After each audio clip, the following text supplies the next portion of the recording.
Nunca he dormido con ninguna mujer. No puedo permitírmelo. Podría soñar, decir en voz alta cualquier cosa que me pudiera delatar.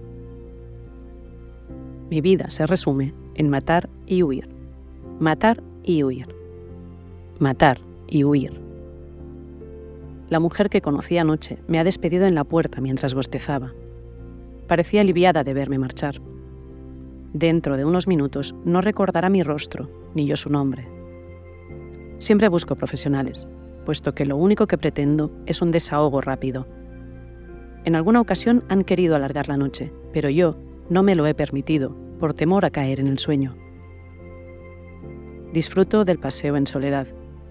Me cruzo con mujeres que exhiben su carne en las esquinas, mientras los hombres para los que trabajan aguardan fumando en cualquier portal. Me pregunto cómo será dormir con una mujer la noche entera. Quizá no lo llegue a saber nunca. Cuando era adolescente, soñaba con un futuro en el que compartiría las noches y los días con Marion.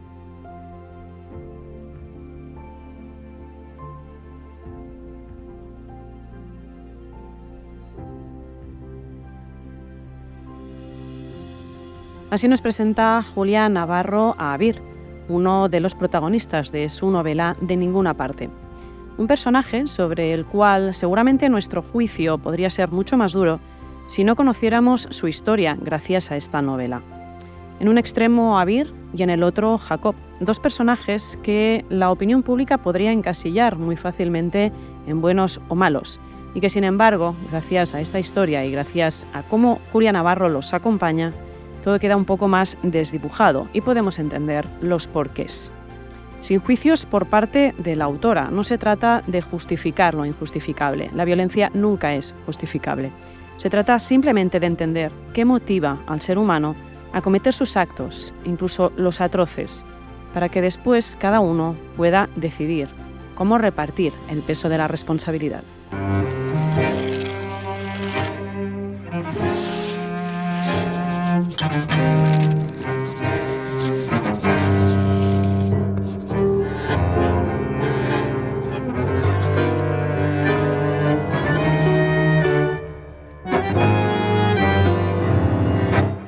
Julia Navarro, bienvenida a De Puño y Letra, este saloncito literario. Pues muchas gracias por invitarme.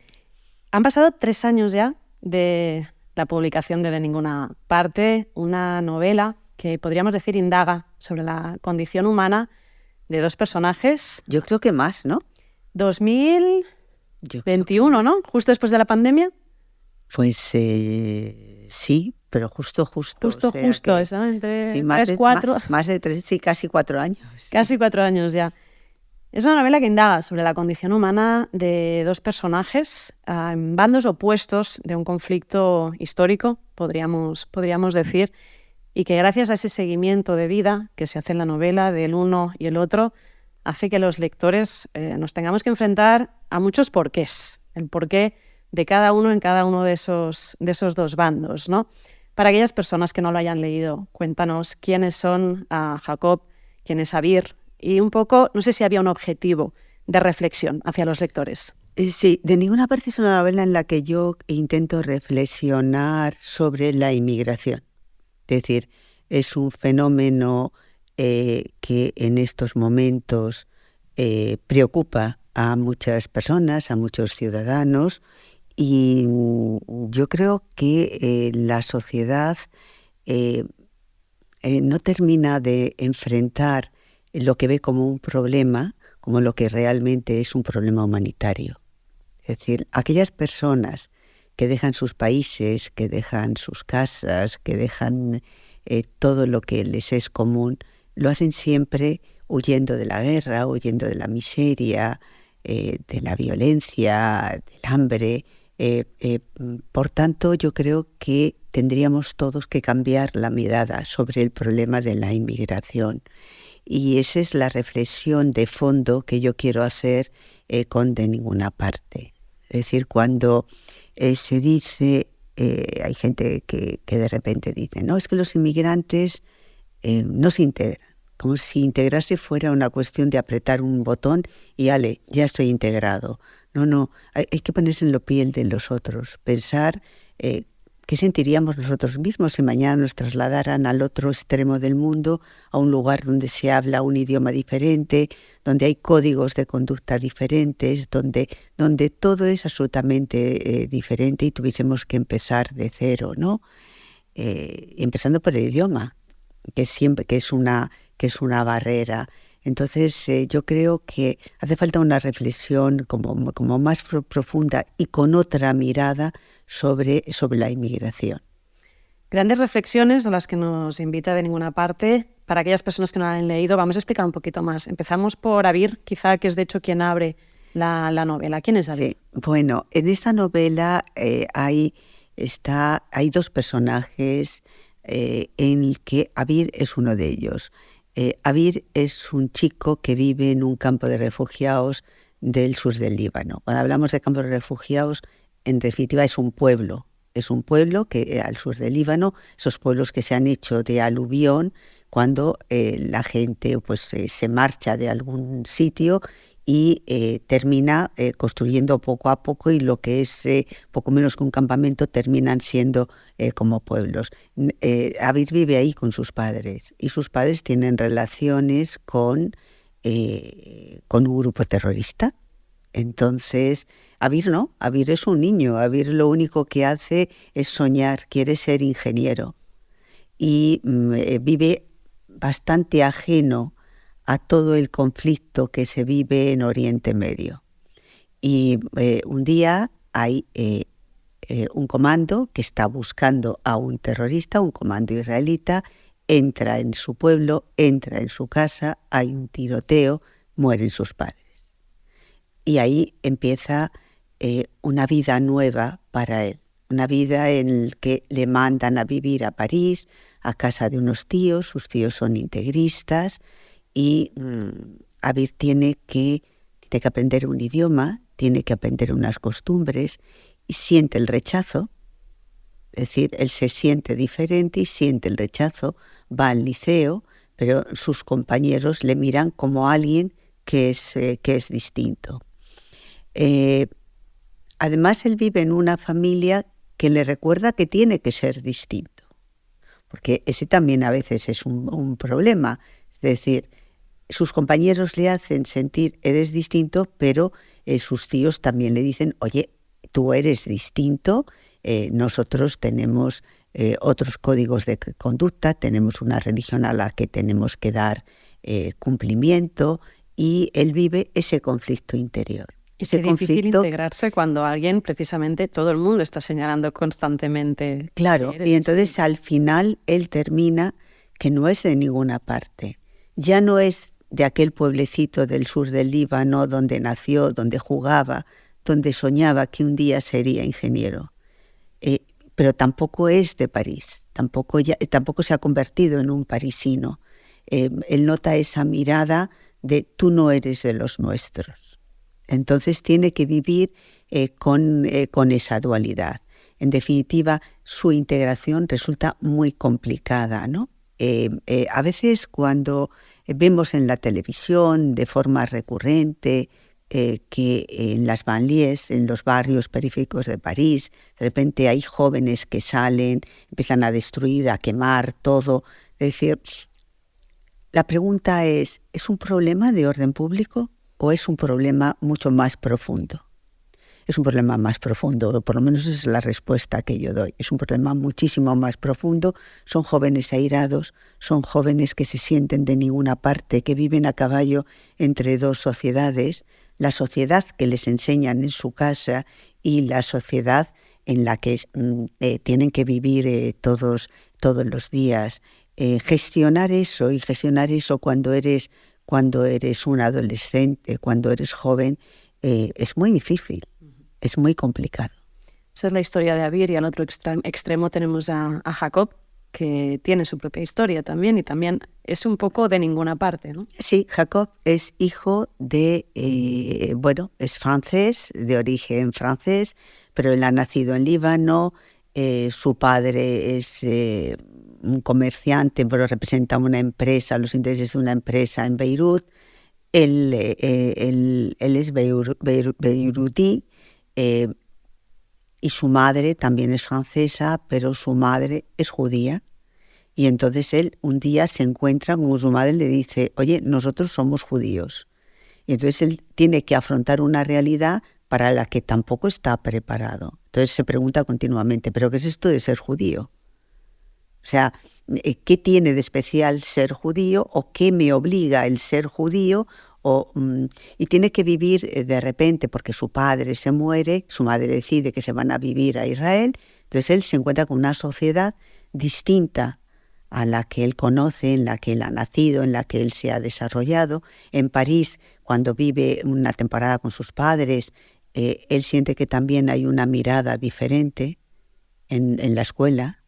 Es decir, tú eres judío, o sea, sí, eres francés, pero tienes algo ahí que no terminas de ser de los nuestros. Entonces él vive con esa crisis de identidad de forma permanente, diciendo, bueno, pero esto, ¿qué significa? O sea, ¿qué se espera de mí? ¿O por qué esto me hace diferente? O más que te hace diferente, porque realmente nada, eso no le tiene por qué hacer diferente, es por qué los demás tienen en esa mirada, incluyen la diferencia. Y tiene que vivir así, y él se pregunta, bueno, pero yo tengo enemigos que no quiero tener, que yo no he elegido, que alguien los ha elegido por mí, o las circunstancias, o la política, y está continuamente cuestionándose todo lo que hace, todo lo que le rodea, sobre todo quién es.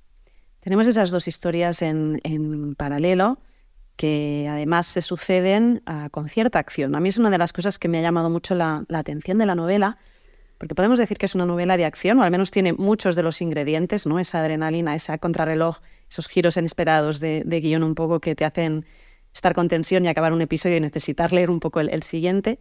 Y al mismo tiempo es una novela que invita mucho a la reflexión sobre grandes temas, como decíamos, ¿no? El tema de la inmigración. Y la identidad. Totalmente, esa dualidad, de alguna manera, en el ritmo. Hablamos un poco de esta doble línea de lectura.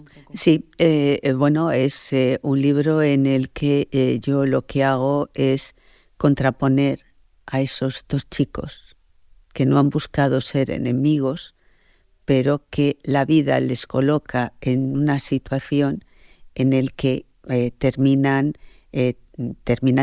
combatiendo el uno contra el otro.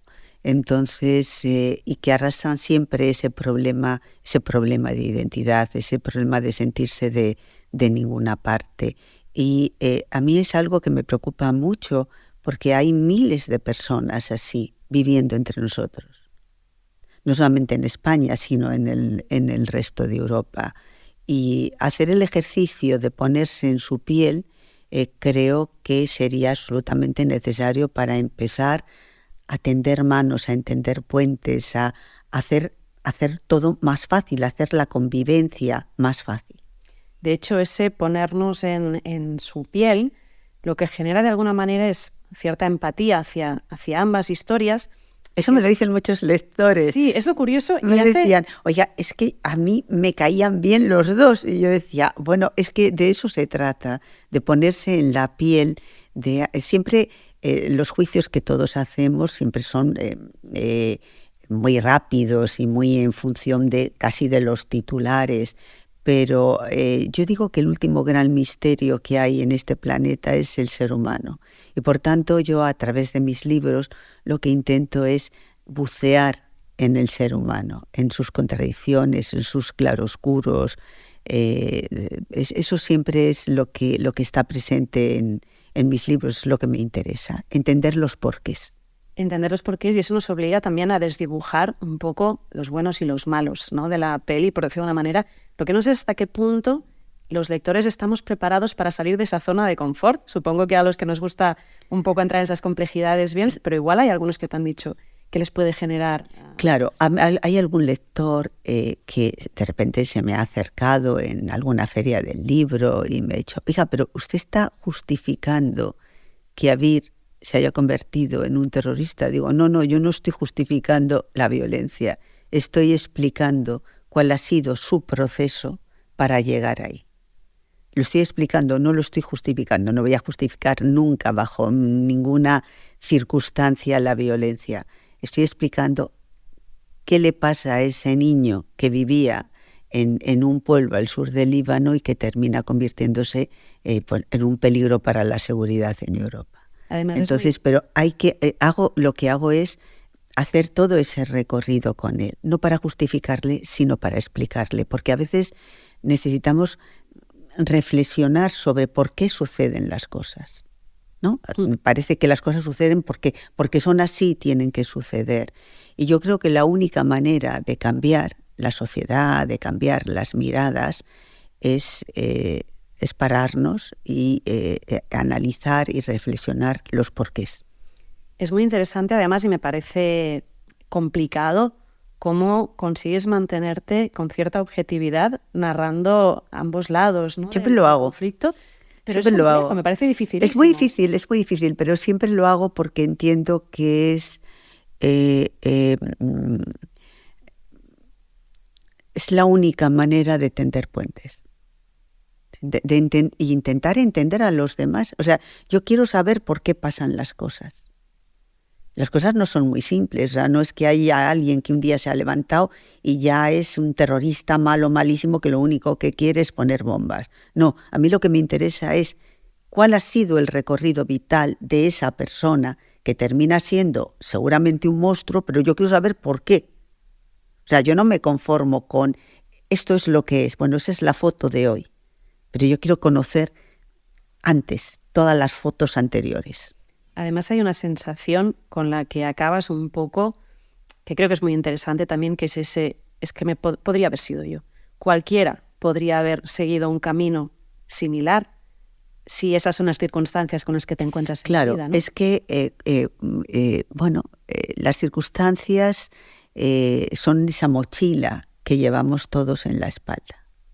Es decir, yo siempre digo, o sea, no es lo mismo nacer en Nueva York en medio con una familia acomodada donde todo te es relativamente fácil que nacer en un pueblo al sur del Líbano. Es que no es lo mismo. Es decir, al final es verdad que yo creo en la libertad individual. Por tanto, los seres humanos elegimos. Pero la mochila que llevamos detrás pesa. Y a veces no vamos por el camino recto, por el peso de esa mochila.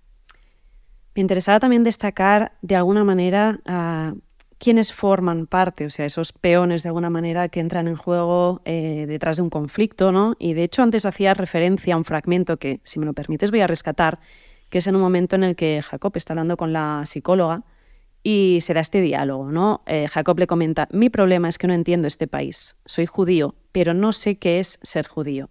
Tengo enemigos que no he elegido. No sé si quiero estar aquí, pero tampoco sabría dónde ir.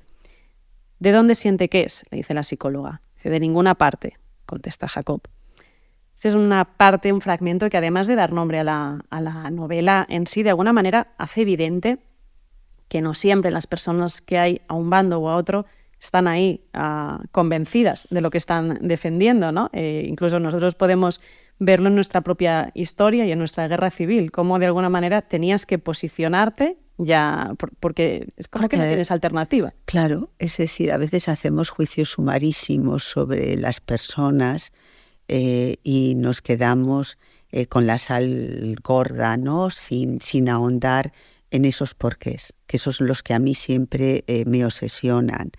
Lo que le pasa a Jacob y lo que le pasa a Abir, es que ninguno de los dos lo ha elegido de alguna manera. Sus circunstancias son las que son y esas circunstancias les han llevado por distintos caminos. ¿Podían haber tomado otros? Sí, sin duda. Ahí está la libertad individual, pero a veces es más fácil decirlo que hacerlo, ¿no? Es decir, pensemos en nosotros mismos, en nuestro día a día. ¿Cuántas veces hacemos cosas con las que no estamos contentos, que no nos satisfacen, de las que luego cuestionamos lo que hemos hecho? Y digo, en una vida relativamente normal, como pues imaginémonos en una vida en la que nada es normal, por decirlo de alguna manera. Una de las cosas con las que también me he quedado mucho es que ya no es solo la empatía que puedes sentir por uno o por otro, sino es ese acercamiento a cómo es realmente el conflicto. Por ejemplo, el momento en el que antes describías, hablando de Abir, ¿no?, cuando mueren sus padres. Está descrito de una manera en la que casi que lo interiorizas a cámara lenta, ¿no? Cada paso, cómo sucede todo.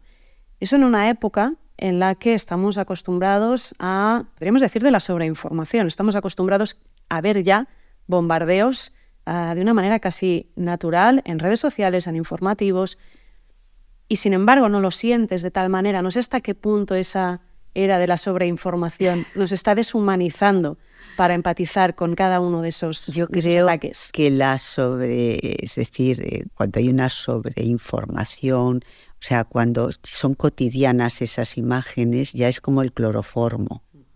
Es decir, terminamos viéndolo, como parte de lo que sucede todos los días, y es más difícil que nos toque el alma. Pero cuando tú coges un libro y empiezas a leer, ves las cosas desde otra dimensión, porque a través de las palabras te acercas a los personajes, a sus angustias, a sus dudas, a su bondad, a su maldad.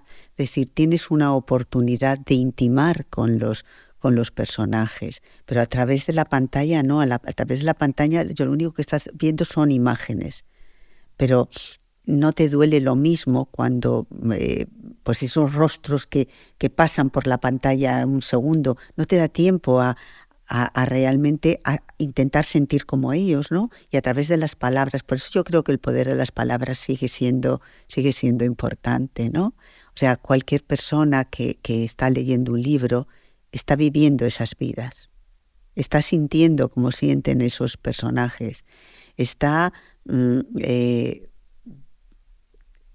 tocando la realidad, cosa que a través de la pantalla no, porque somos espectadores, nos sentamos y pasan unas imágenes y al final no le damos el valor que realmente tiene. Porque no vivimos con los protagonistas de esas imágenes. Y en los libros sí, vivimos con ellos.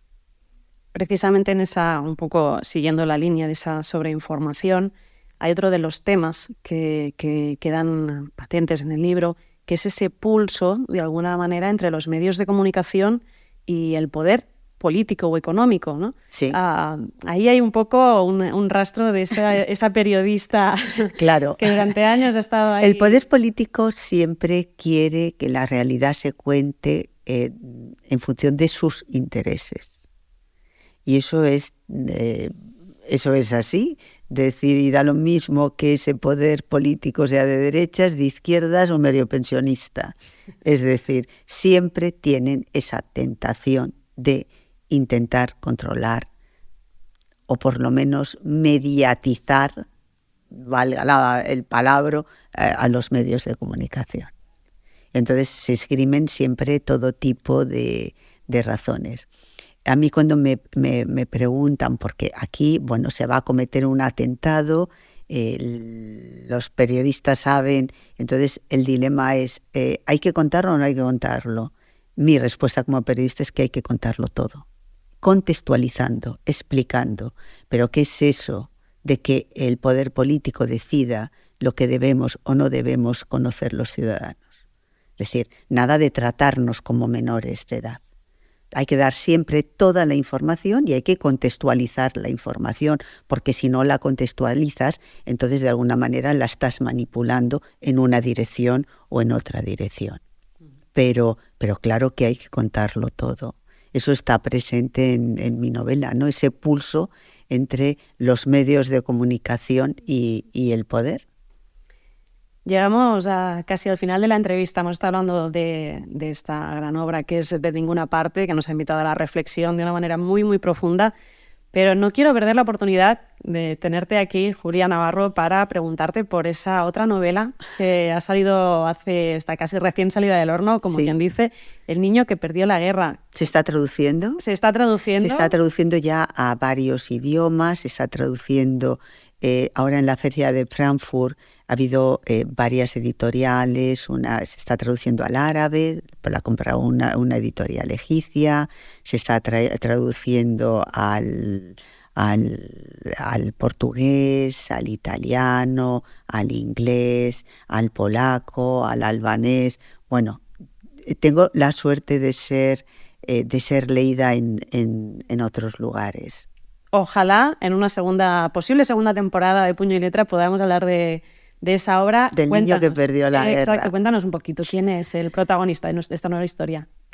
Aquí vuelvo a hablar del problema del desarraigo, ¿no? El niño que perdió la guerra, todos los niños pierden las guerras de sus padres. Ellos no las han elegido, pero las libran sus padres por ellos. El niño que perdió la guerra es el hijo de militantes comunistas que durante la Guerra Civil Española, como tantas familias, deciden mandar a sus hijos fuera para librarlos de los estragos de la guerra.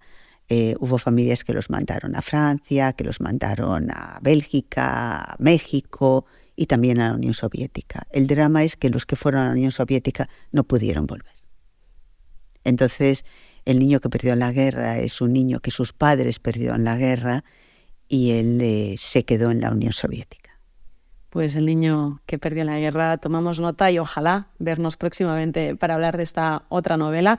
Y ahora sí, antes de despedirnos, hay una cosa que hemos pedido a todas las escritoras con las que hemos tenido la oportunidad de hablar, que es dejarnos alguna recomendación literaria de alguna novela que hayas leído recientemente o que para ti sea tu libro de cabecera, algún que digas, nadie debería vivir sin haber leído esto. Bueno, yo creo que hay un libro que fue mi libro de cabecera durante muchos años, sobre todo en toda mi juventud, que fue El cuaderno dorado de Doris Lessing.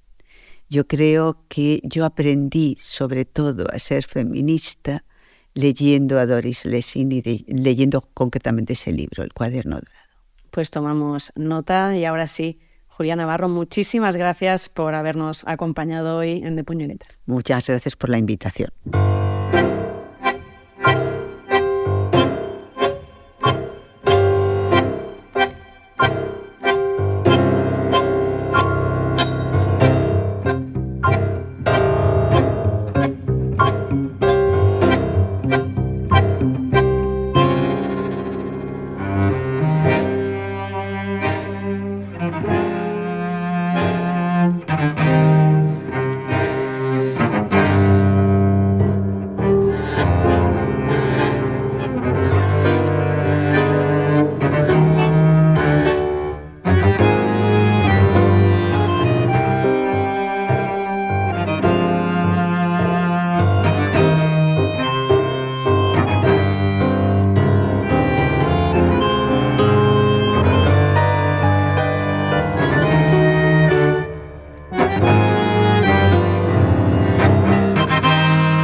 con la colaboración del Ministerio de Cultura y del Mecanismo de Recuperación y Resiliencia, financiado por la Unión Europea Next Generation.